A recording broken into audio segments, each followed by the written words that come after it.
Hello.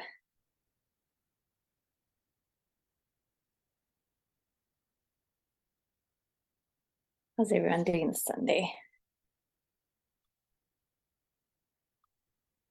I am not feeling very balanced.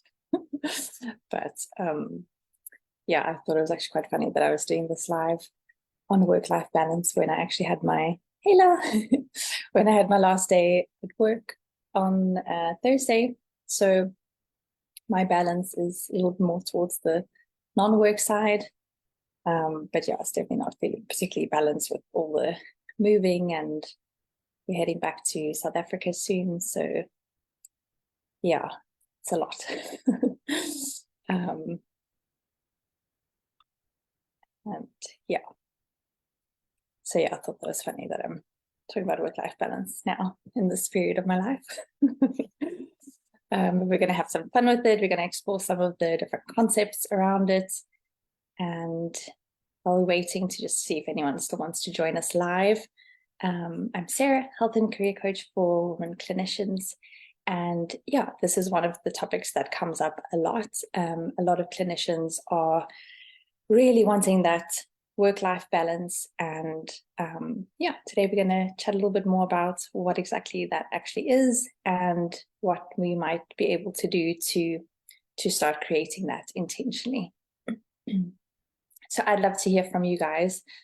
Yeah, how work-life balancey do you feel? I think I put it as like the first option was like, and then the second option was kind of like, I struggle with it quite a bit. So you can let me know which one of those, if you have one of those, or is it something that you feel pretty good about? Generally feel like you don't really struggle with it. It's something that you feel you have quite a good balance between work and life. Or is it something that you like acing? Like, I've got this. No, you can let us know how you're doing with work-life balance. You can do it with an emoji if you'd like. Give us an emoji to describe what your work-life balance is at this period in your life. Lara says, ah.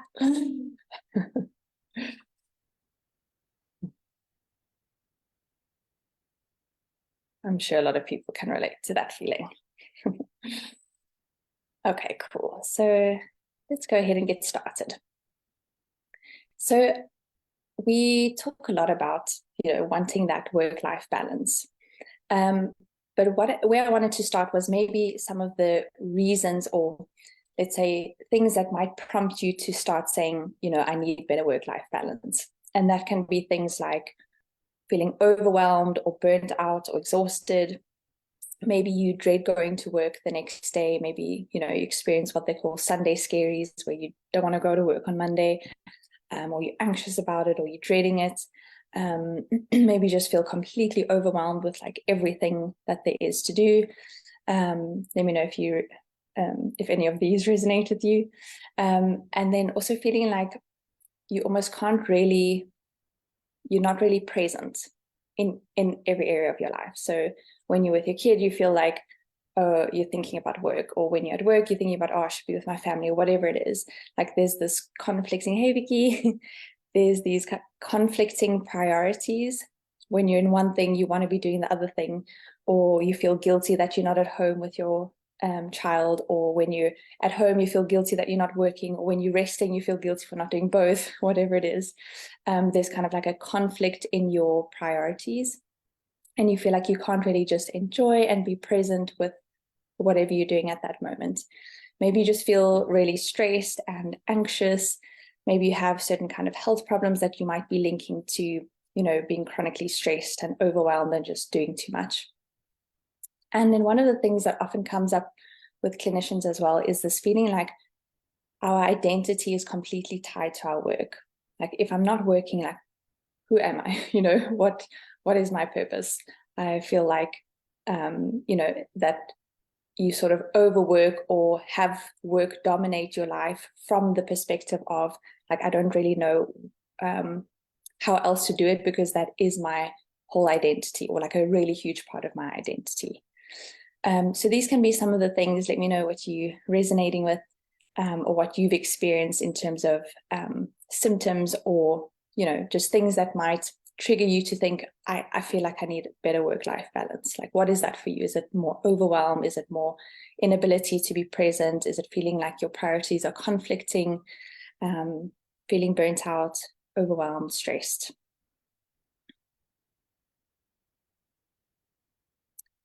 And then it can be interesting to think about, what do we actually mean when we say we want better work-life balance? And if we think kind of about those, we'll call them symptoms or things that you might be experiencing, when you're saying, I want better work-life balance, it's usually kind of you wanting to feel differently to that, right? You don't want to feel overwhelmed. You want to feel maybe calmer, or you want to feel like you can be present, or you can feel like you don't have your whole identity wrapped up in work, or whatever it is. You almost want to feel different to the way that you're feeling in that space. Lawrence is more focused on priorities of work and not saying yes to things that aren't a priority, causing stress because then work feels overwhelming. Okay. So focus on priorities of work. Okay.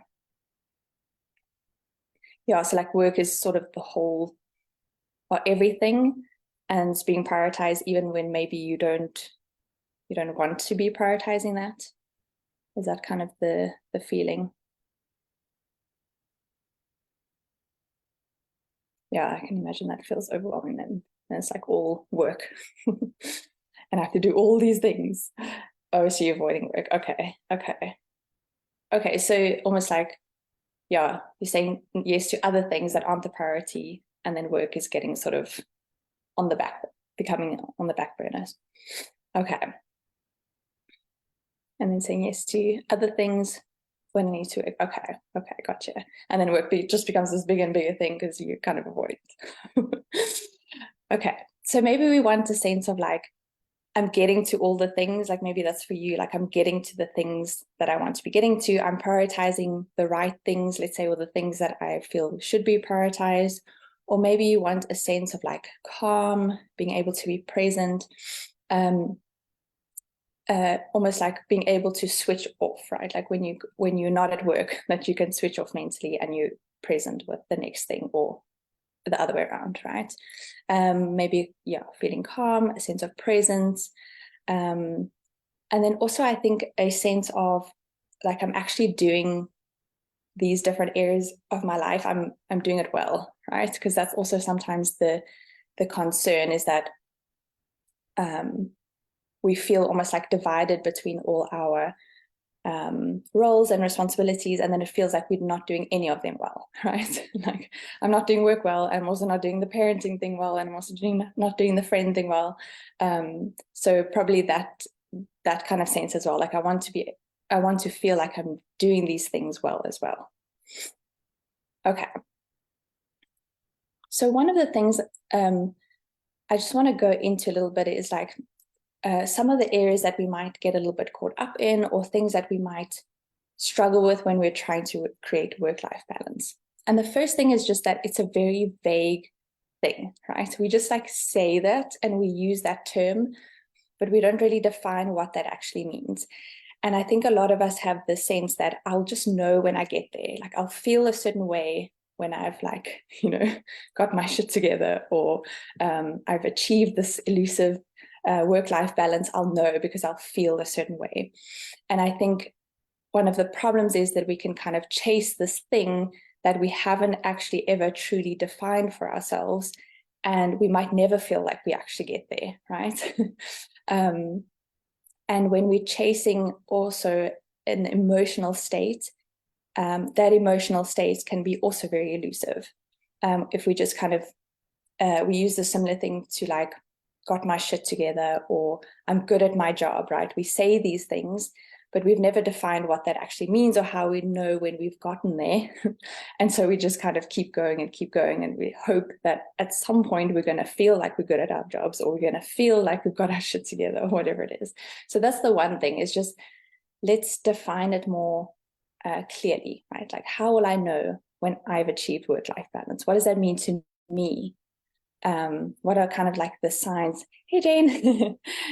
What are the things for me that I'll know that I've achieved work-life balance, right? We need to define it more clearly so that we actually know when we've gotten there.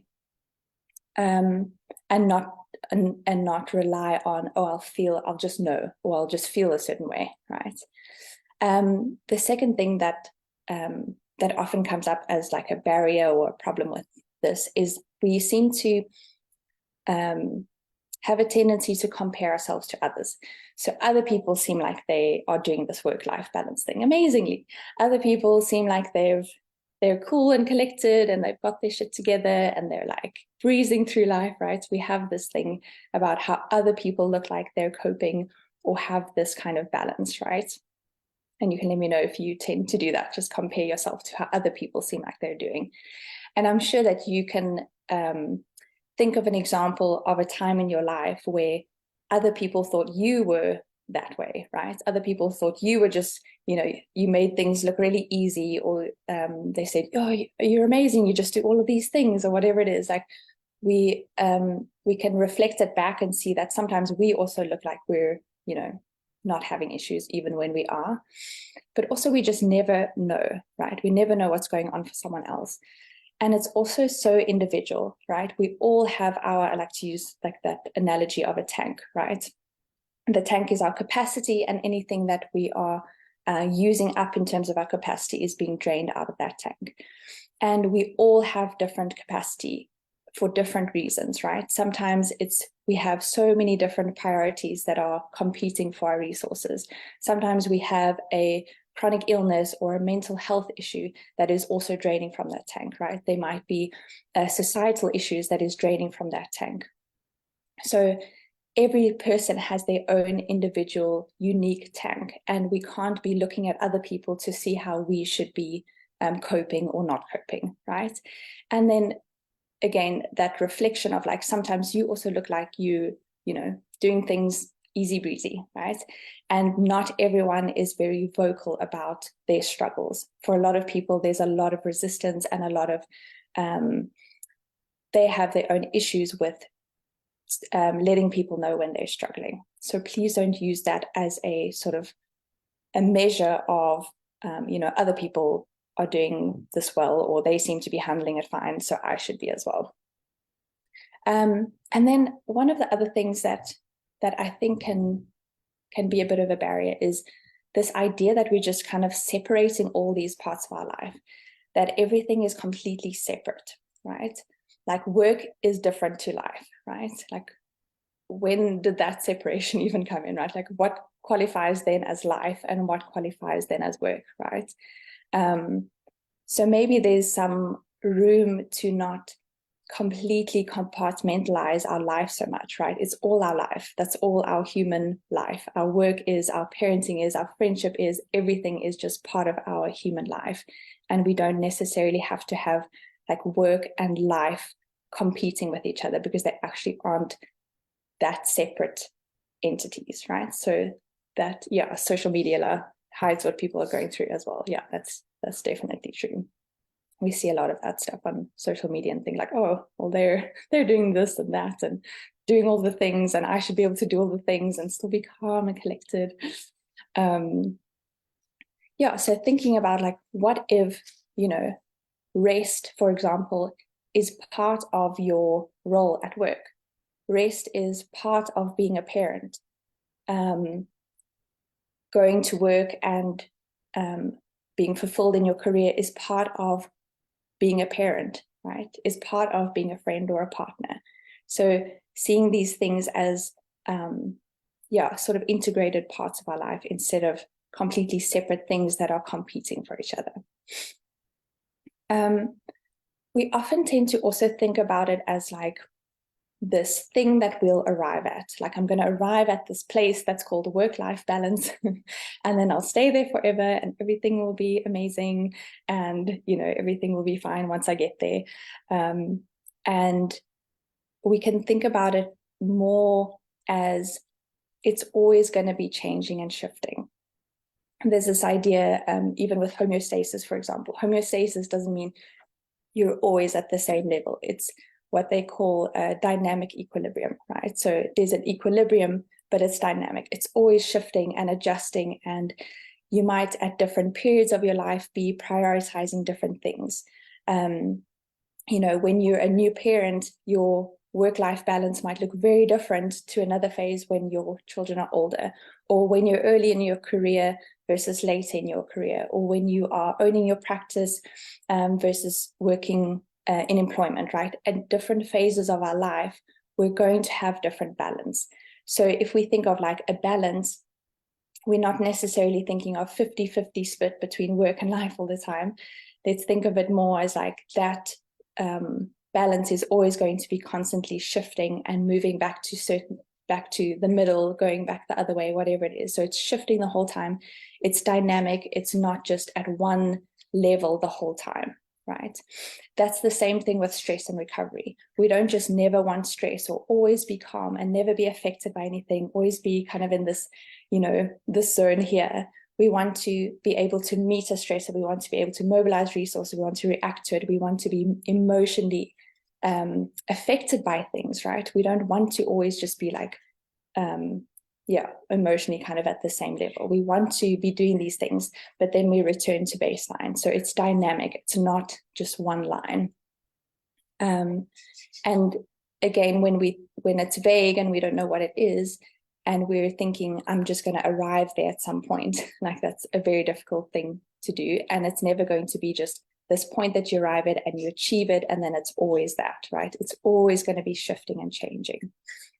And when we think about it as an emotional state, that can also be very elusive, because emotions are by nature temporary, right? We don't, like, for example, if we're wanting to achieve happiness, right? Happiness is an emotion. It comes, it's like a wave, sorry, we ride the wave and then it goes away again, right? It doesn't just stay there. We don't just stay happy all the time, nor do we actually want to, right? So that's one of the issues as well. It's like depending on an emotional state to know whether you're getting this work-life balance thing, right? And then the last kind of barrier or problem that we might have when we're trying to achieve this work-life balance is, I kind of alluded to it earlier, but we want to be feeling like we're doing these things well in some sense, right? Like we don't want to feel like we're bad at our work and bad parent and a bad spouse, and you know, we want to be able to do various things but actually do them quite well, or feel like we are achieving something in those areas, or feel like we're doing it at a certain standard, right? But that can be quite extreme. Like when we write down, like, what am I expecting in all these different roles? A lot of the time it's perfectionism, right? We want to be the perfect employee. We want to be the perfect mom, the perfect spouse, the perfect everything. Hey, Claire. So we're trying, in some sense, we're actually doing the opposite of getting balance. We want to be perfect in every single area of our lives, right? I can't ever be, less than this high standard in any area of my life. So sometimes when we're saying, I want work-life balance, what we're actually saying is, I want to be perfect in every area of these lives. I don't want to ever drop any balls. I don't want anything to be at a lower standard or anything like that. So there can be a bit of perfectionism in that as well. We never want things in our life to be conflicting with each other. We want it always to be kind of this perfect balance of, I'm always going to want to be here when I'm here. I'm always going to be doing this well when I'm doing it, whatever it is. There's a perfectionism that can be a barrier to achieving this as well. So those are some of the kind of barriers or problems or things that we might come up against when we're trying to create this work-life balance. So the last thing that I just wanted to talk about are some of the tools that we can kind of use to combat those barriers or problems. So let me know if you guys are resonating with any of those kind of barriers. What comes up for you when you're thinking, I want to achieve this work-life balance, but this is what's happening. This is what ends up always being the case when I'm trying to achieve work-life balance. And any of those specifically that you feel, oh, I do that. whether you're perfectionistic or you're saying, you know, I will feel the certain way when I get there. Like it's this thing that I'm going to achieve and then everything will be amazing. And I'm just waiting for that magical day, right? Or if you may be separating all the parts of your life, like you don't really see work as part of life, you see it as conflicting with your life. Or if you just feel like it should always be at this constant state. I should always be calm. I should always be happy. I should always be this or that, right? Instead of seeing it as this dynamic thing that is going to change from moment to moment, but also from different seasons of our lives. In different roles, different responsibilities, it's always going to be shifting and changing. And balance is something that we're kind of always trying to navigate, and not this thing that we're going to arrive at and then that's that. Lauren, definitely want to be a perfect or good mom and business owner. Yeah, exactly. Definitely some perfectionism there as well, right? And that can lead to a lot of guilt when you are, especially for two reasons. Like if you see that being, you know, busy in your business is somehow making you less of a mom, and you want to be a really good mom, you can see how that's going to be in conflict. Or if you, again, kind of separating those two completely, right? Like me being a freaking badass business owner is not part of being an amazing mom, right? Those can be the same thing. They don't have to be in conflict with each other. Knowing it shifts and changes is different in different seasons of my life is helpful. That's awesome. Yeah, it's definitely, I mean, you know, with business stuff as well, like some people in the early stages of their business need to be like working a lot more, or this might how they might choose to do it, right? They might say, for this period of my life, I'm just going to be like working at this level, but I'm building a certain thing that when it gets to a certain point and I'm intentional about what that point is, then I'm going to be, you know, less involved in my business. So I'm creating that like foundation, and then I'm going to be less involved, right? We don't have to always work the same amount or always have the exact same level of balance. Okay, so let's explore some of the tools or shifts or like things you can start using to navigate those problems or barriers. So the one thing that really resonated with me is, I can't remember where I saw this, but they were basically saying that wanting work-life balance is actually just wanting work-life boundaries. Or put another way, are you struggling with work-life balance, or are you struggling with work-life boundaries? And this is, I think, something we all struggle with, right? Just putting boundaries around times that we are doing certain things. And the stronger and clearer our boundaries are, the better we're going to feel like we have that balance.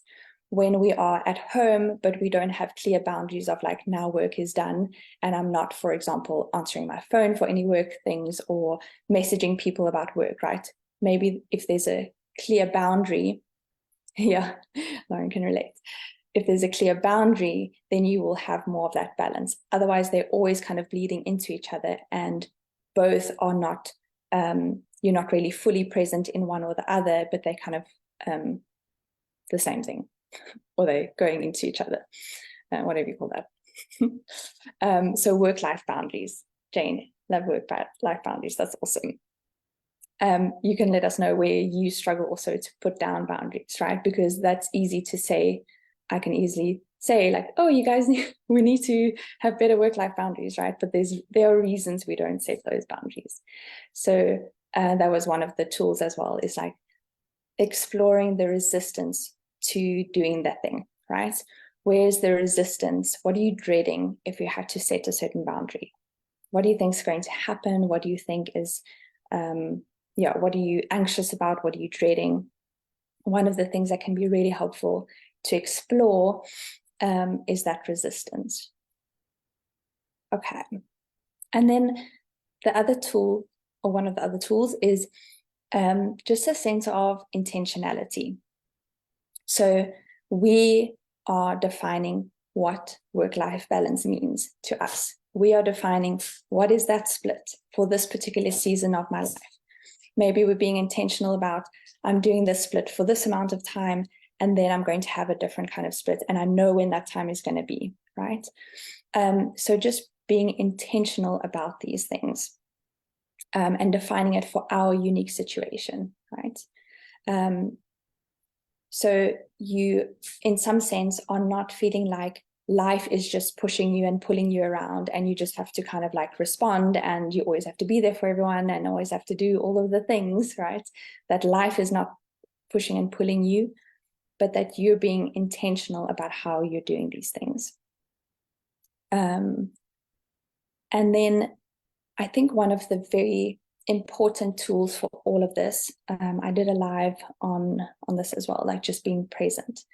But if we fully experience every part of our life, we have much less of that sense of distraction and overwhelm and feeling like everything is too much and everything's conflicting with each other and we don't have balance, right? When we are fully, completely present, we have so much less of that, right? Like when I'm with my child, I don't have a child, but I'm giving an example. When you're with your child, being fully present in that moment with your child, right? When you're at work, you're fully present. All your attention is on work. That's essentially what it means to be present. Is just like your attention is all there, right? So giving all of yourself, all of your attention to the thing that you're currently doing.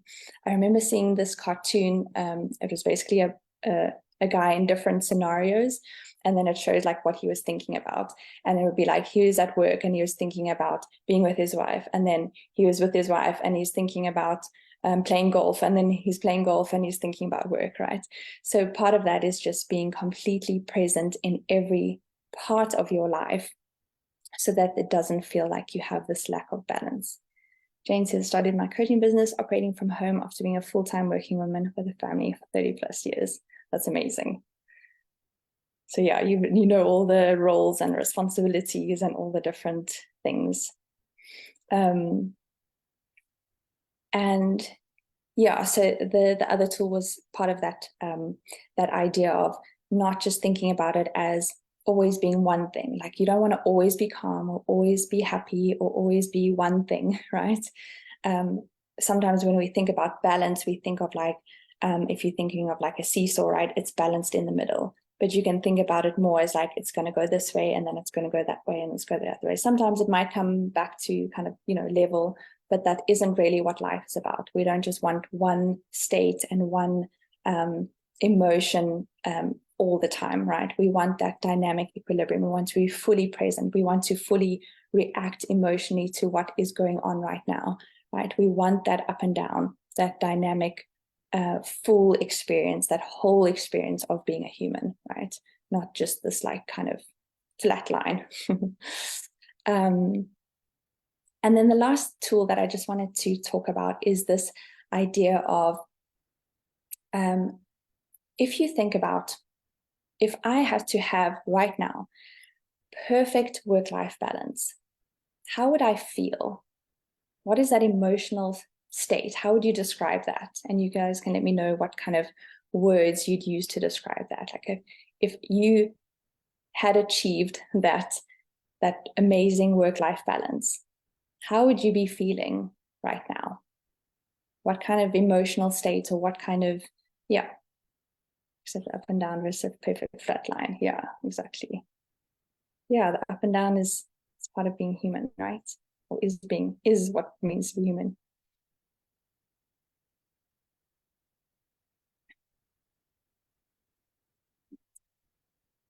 So yeah, thinking of some words to describe, like how would it feel if I actually had that work-life balance? What does that feel like? Calm and confident. Awesome. Calm and confident. Those are great words. I think we all want to feel a bit more calm and confident. Lauren, confident, calm, and motivated. You want energy for things as well. All right. We don't just want to be like this. We actually want that energy and that motivation. So this is what I want you to think about. Can you feel those things now?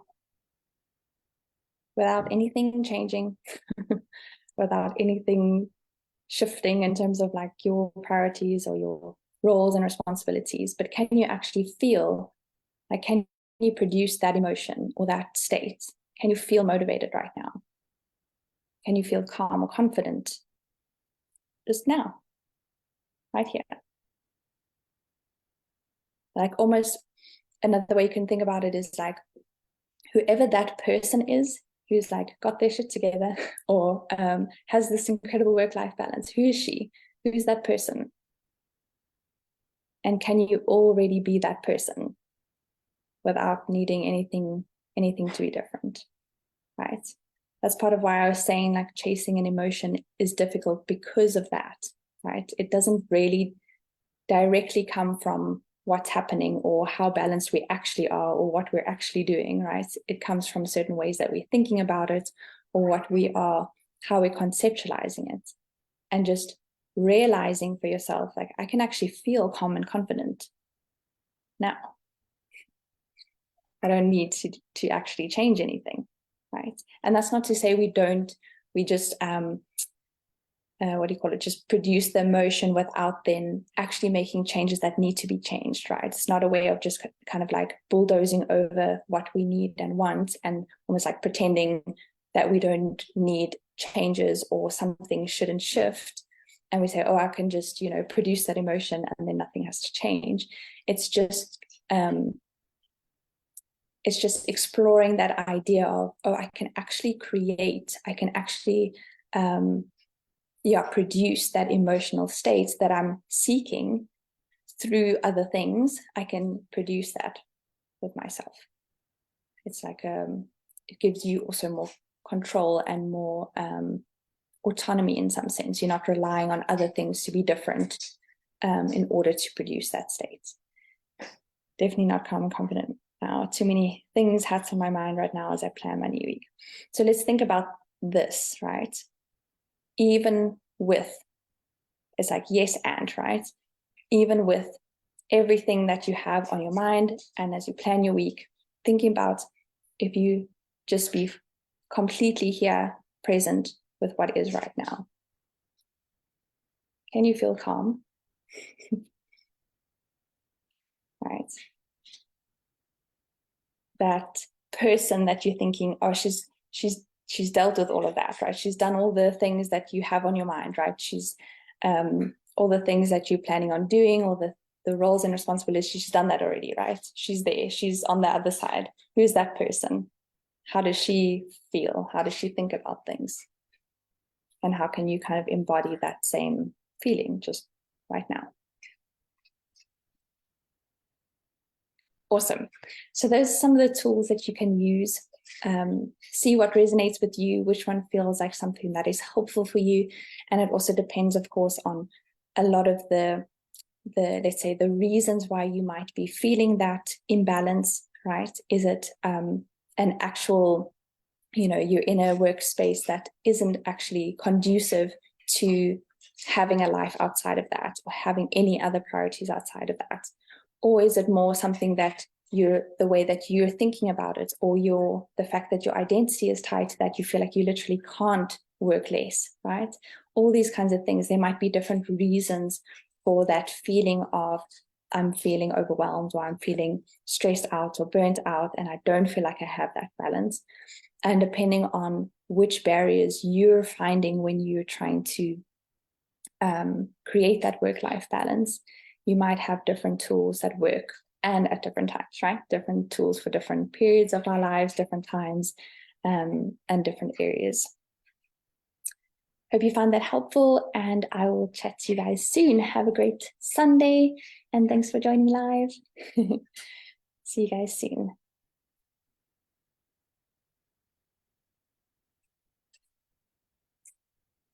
Mm-hmm.